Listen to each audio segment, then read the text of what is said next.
The Tithing Tithe, redirecting your spiritual investment inward.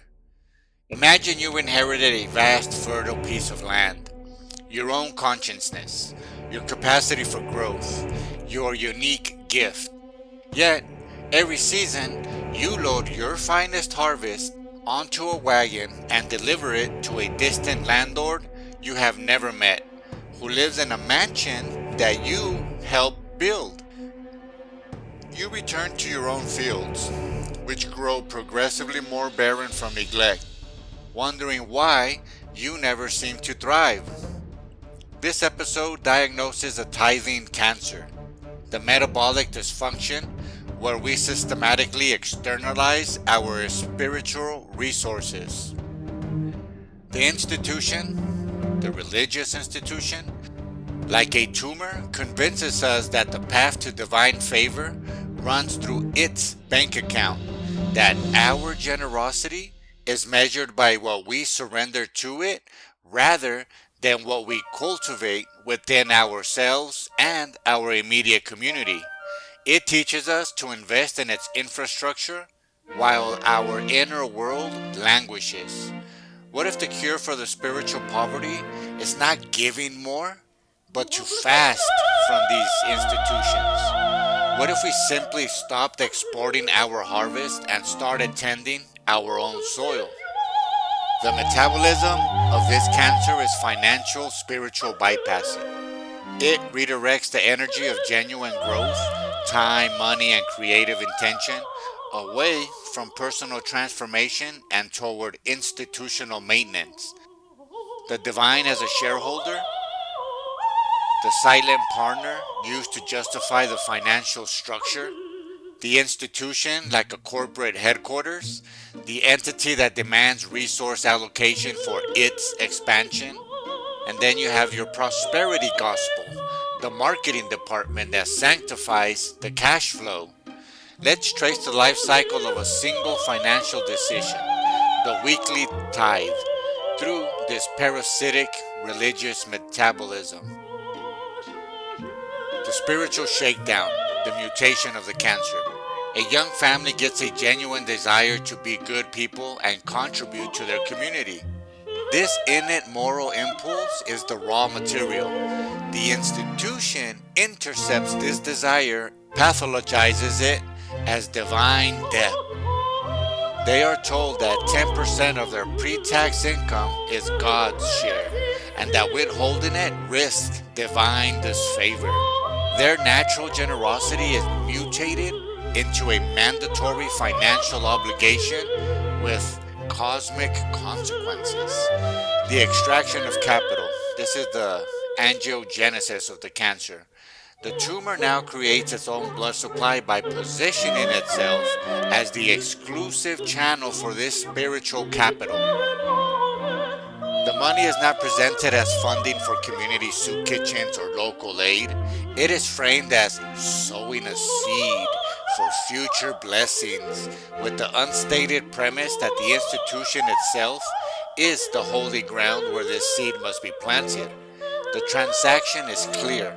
Your financial security and spiritual standing are linked through our financial apparatus.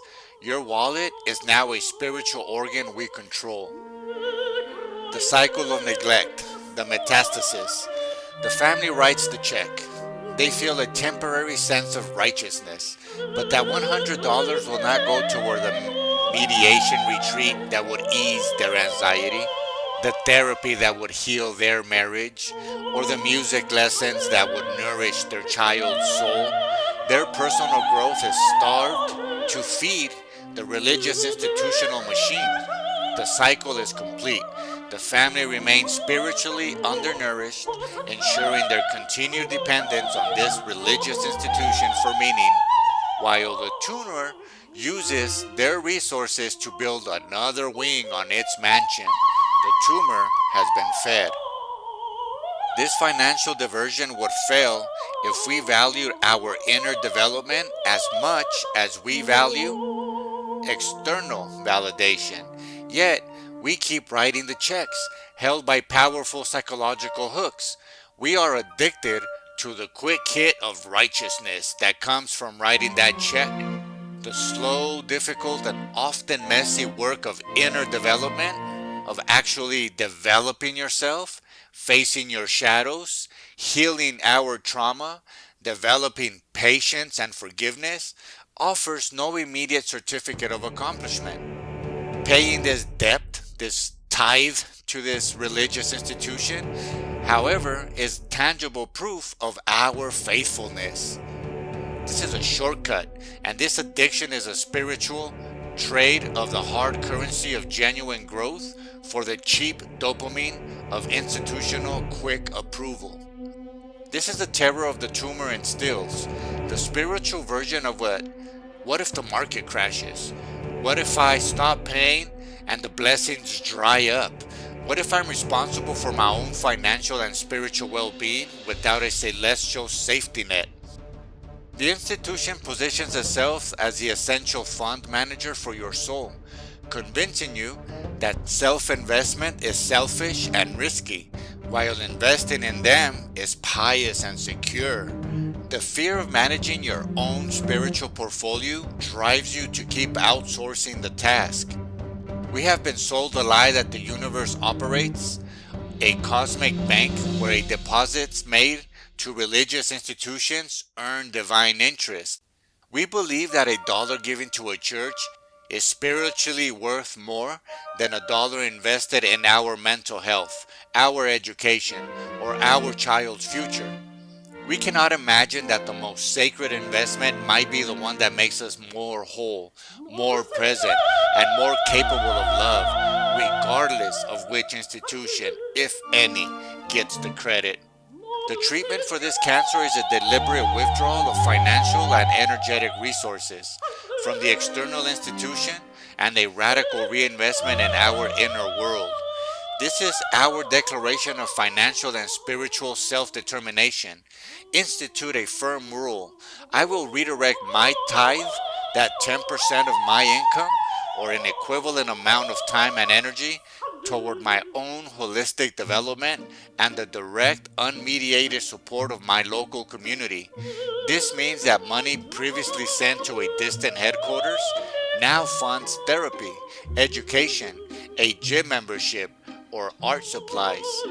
Time previously spent in mandatory services is now spent in nature, in meditation, or learning a new skill. You are not stopping your giving. You are changing the recipient to yourself and your immediate human ecosystem. We must change the language of spiritual finance. We need to stop saying, I'm giving a tithe, and start saying, I am investing in my growth. We need to stop saying, I can't afford that for myself, while writing a check for some religion. Start saying, my well-being is worthy of investment. Stop calling it stewardship when it enriches a bureaucracy. Call it self-stewardship or community stewardship. This reframes you from a donor to a sovereign investor in your own life. The community-based nourishment, the circular economy of care, the resources you withdraw from the institutional tumor must be invested in a new, non-parasitic system of exchange. Create a local skill tithe network. Pledge your 10% in time to share your skills with neighbors, teaching, repairing, counseling, creating a web of mutual support that needs no currency. Pool your financial tithe with others to grant microloans to local entrepreneurs, support a community garden, or create an emergency aid fund for neighbors. This is charity without the corporate overhead. Give your time to listen to a friend in need, then allow yourself to receive help without guilt. Break the one-way flow of energy to a distant institution and create a local living circuit of support.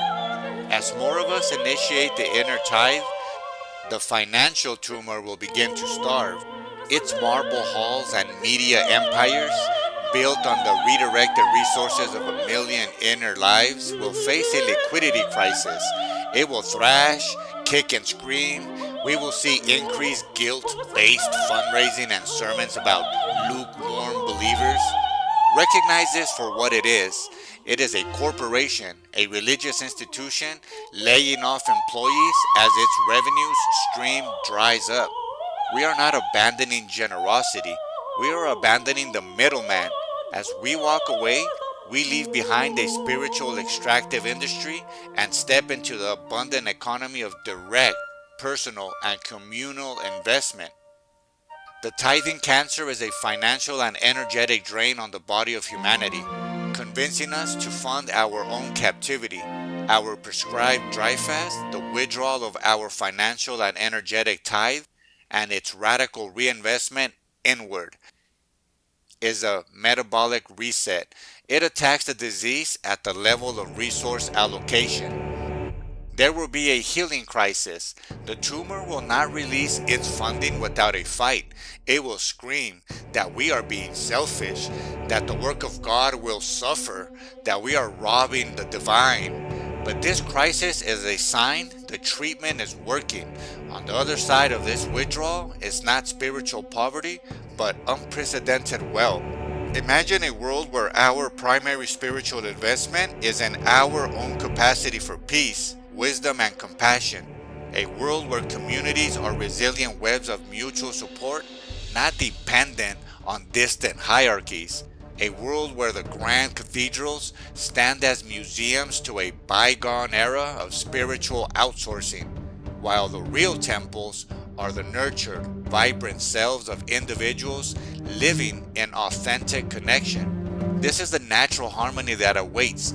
The tithing model, starved of our resources and belief, will naturally phase out, and the ancient, personal practice of investing in one's own sacred development will re-emerge, just as a body, when it stops hemorrhaging nutrients to a parasite, can finally direct all its energy toward its own vibrant health.